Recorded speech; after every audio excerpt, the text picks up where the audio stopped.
Hello friends, मैं रूपा और आप देख रहे हैं रूपा सिलाई क्लासेस।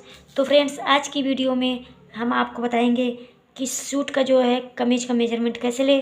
फ्रेंड्स, इसके लिए तो सबसे पहले हम आपको बताएंगे कि कमीज जैसे कि हमारा सिला हुआ कमीज है तो उसका मेजरमेंट कैसे ले, और जो है बॉडी से हम कमीज का जो है नाप कैसे ले।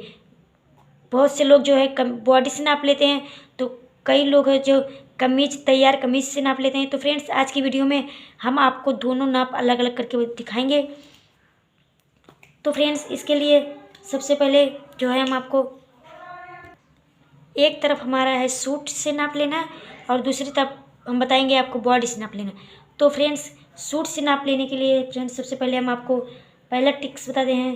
पहला ट्रिक्स हमारा है जो जब हम सूट से नाप लेते हैं तो हमें कोई भी मार्जिन ऐड नहीं करना होता है, और यदि हम बॉडी से नाप लेते हैं तो उसमें हमें मार्जिन यानी कि जिसे हम लूजिंग कहते हैं तो हमें लूजिंग ऐड करनी होती है। तो फ्रेंड्स, तो हम यहाँ पर आपको लिख कर दिखाते हैं। जब हम सूट से नाप ले तो उसमें कोई भी मार्जिन न ले, और यदि हम जैसे कि यदि हम बॉडी से नाप लें, बॉडी से नाप लेते हैं तो उसमें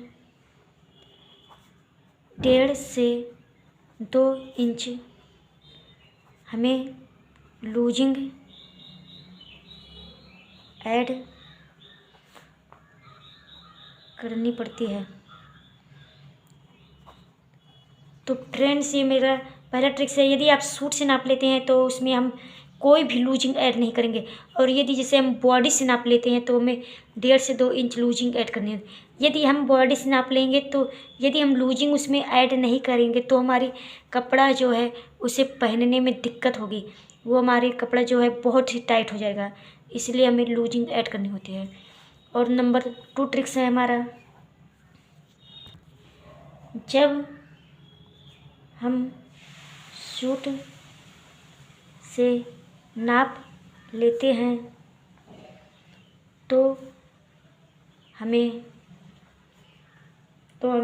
चेस्ट और जो हमारा चेस्ट यानी सीना, वेस्ट, कमर और हिप को 2 से डिवाइड करना होता है, 2 से डिवाइड करना होता है। और यदि हम बॉडी से नाप लेते हैं तो उसकी चेस्ट, वेस्ट और हिप को 4 से डिवाइड करते हैं। यदि हम बॉडी से नाप लेते हैं तो हमें चेस्ट, ब्रेस्ट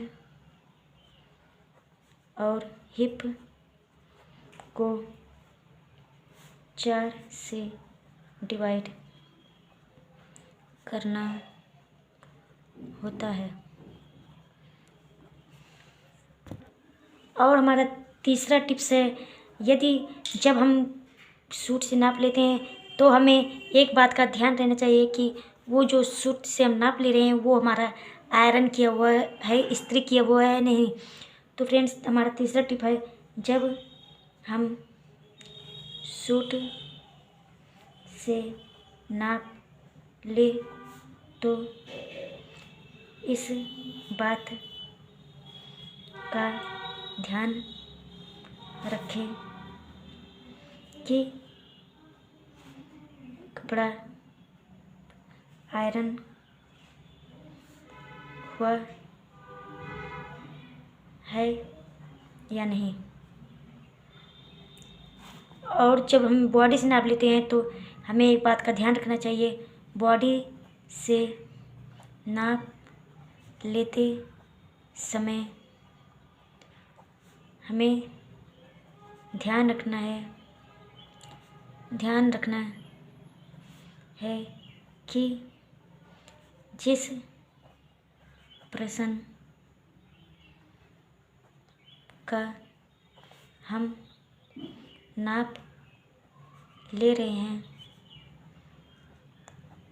वो सीधा खड़ा है या नहीं।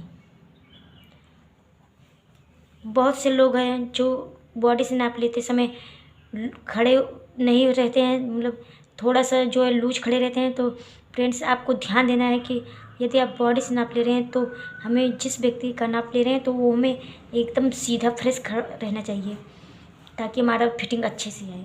और फ्रेंड्स, हमारा चौथा टिप्स है, जब भी आप सूट से नाप लें तो कपड़ा खींचने वाला नहीं होना चाहिए।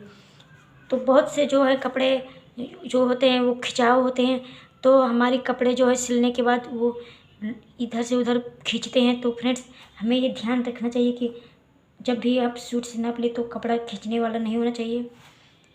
जब भी आप सूट से नाप ले तो कपड़ा खींचने वाला नहीं होना चाहिए।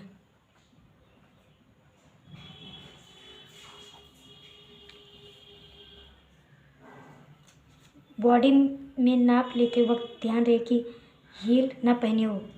बॉडी से नाप लेते वक्त ध्यान रहे कि हील ना पहनी हो। बॉडी से नाप लेते वक्त सबसे पहले लंबाई की नाप ले, फिर उसके बाद गोलाई की नाप लेते हैं। फ्रेंड्स, सबसे पहले जो है बॉडी से अगर नाप ले रहे हैं तो सबसे पहले हम इसे लंबाई नाप लेती हैं, उसके बाद उसकी गोलाई का नाप लेंगे।